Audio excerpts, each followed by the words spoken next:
Chegamos ao fim, e vamos ser sinceros, encerrar uma história como a de Sandman nunca ia ser uma das tarefas mais fáceis, e a segunda parte da segunda temporada não chega como uma simples leva de episódios, ela se apresenta como o ponto final de uma jornada e, antes de tudo, profundamente íntima. E é aí que mora o X da questão.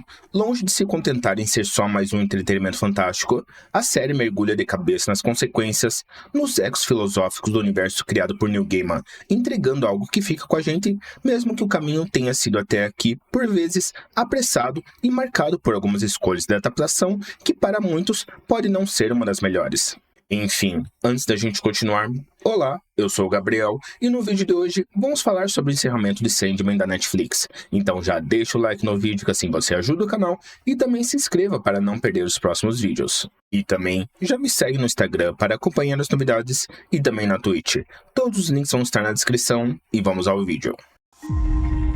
Eu derramei sangue da família. Agora as bondosas virão exigir o fim da minha existência como punição pelo meu crime. Desde o primeiro minuto, a sensação é de despedida. A narrativa se desenrola com um senso de urgência, mas não é uma urgência de explosões ou batalhas épicas pelo destino do universo. O verdadeiro campo de batalha, o que realmente importa aqui, não é o reino do sonhar, é dentro do próprio Morpheus. A iminência de uma vingança e a necessidade de reerguer seus domínios servem mais como um pano de fundo, um catalisador para a verdadeira história, a jornada de um ser eterno, confrontando sua própria vulnerabilidade. E é nessa introspecção, nesse mergulho na culpa, no luto e na aceitação da impermanência que a série encontra sua alma. O que pega de verdade nesta reta final foi como a estrutura da história se tornou mais coesa. Se antes sentimos episódios que funcionavam quase como contos isolados, com exceção daquele desvio quase focado em um relacionamento inédito que ainda divide opiniões, aqui tudo converge. Cada cena, cada diálogo parece construído para nos levar ao clímax emocional da jornada de sonho, e essa coesão é fundamental, porque permite que os temas mais pesados, como o peso da responsabilidade e a natureza do destino, sejam explorados sem pressa, com a profundidade que elas exigem. Ainda que, em alguns momentos, a gente sinta que certos desvios diluem um pouco o impacto, mas o foco principal ainda se mantém. O tema principal desta conclusão é sem dúvida o conflito interno de Morpheus, o Senhor dos Sonhos. Uma entidade que se define pelo poder e pela responsabilidade sai de sua armadura e nos é apresentado com suas vulnerabilidades. Ele é forçado a encarar as cicatrizes de suas ações passadas, a dor das escolhas que acumulou ao longo dos séculos e o fardo de sua própria imortalidade. As suas decisões deixam de ser guiadas apenas pelo dever e passam a ser atingidas pela dor, pela necessidade de aceitar um fim que ele mesmo consegue enxergar, e essa humanização de uma figura praticamente divina é o maior acerto da série. É o que nos permite se conectar com suas angústias e entender a complexa solidão de sua existência. E como essa humanização é construída pelas palavras, a série resiste à tentação do espetáculo pelo espetáculo, e o verdadeiro drama, o impacto que nos deixa sem ar, acontece nas conversas. Nos quadrinhos, a escrita de Gaiman já era o pilar de tudo, e a série honra essa tradição. Os encontros de Morpheus com sua família disfuncional, como a melancolia de desespero, ou com seus raros amigos, como a leal Lucienne e o imortal Robin Gedlin, são carregados de uma atenção e de uma honestidade que supera qualquer cena de ação. É através dessas interações que ele reaprende a se conectar, a ouvir e a entender a importância dos laços. As palavras se tornam ferramentas para desvendar camadas e mais camadas de emoção e significado, provando que uma boa narrativa não precisa de barulho para ser ouvida. Diga meu futuro. Nossos destinos são determinados pelas nossas ações. Outro ponto que enriquece a trama é a sua recusa em simplificar a moralidade. O universo de Sandman é pintado em tons de cinza. Não existem heróis maculados ou vilões que são pura maldade.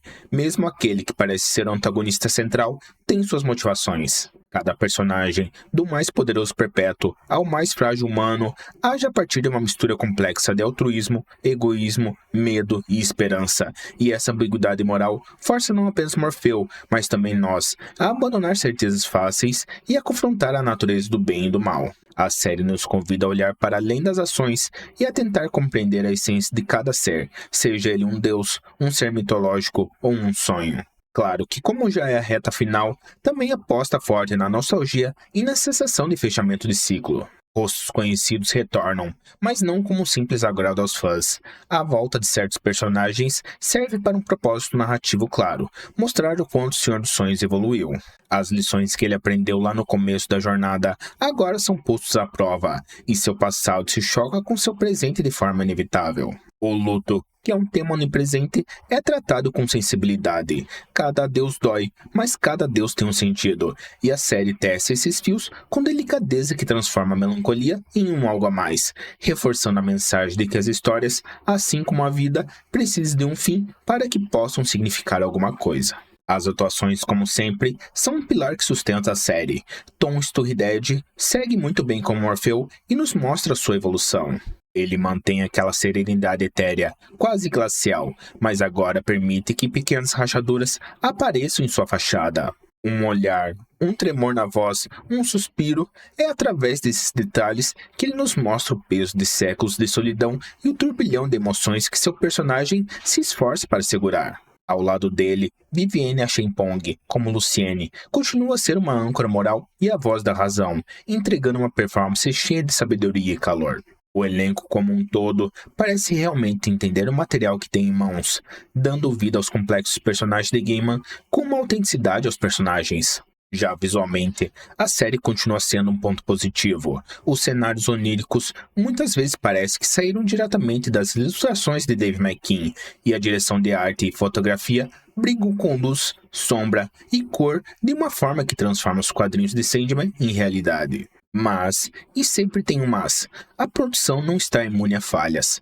Se você prestar um pouco mais de atenção, vai notar uma certa repetição de cenários, o que pode indicar uma limitação de orçamento ou talvez uma falta de fôlego na reta final. Em alguns momentos, especialmente em cenas com muitos efeitos, a tela verde fica um pouco aparente demais, quebrando a imersão que foi construída.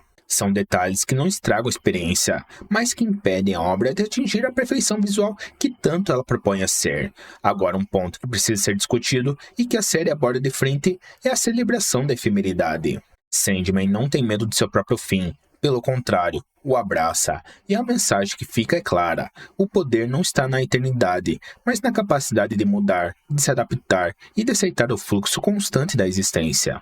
A grande revelação de Morfeu é perceber que a verdadeira força não reside em seu poder absoluto, mas na conexão com o outro, e se libertar do passado, por mais doloroso que seja, é o único caminho para o futuro. E isso não é só um arco de personagem, é uma reflexão filosófica que a série nos oferece sobre a própria vida. Agora, uma questão sobre adaptação.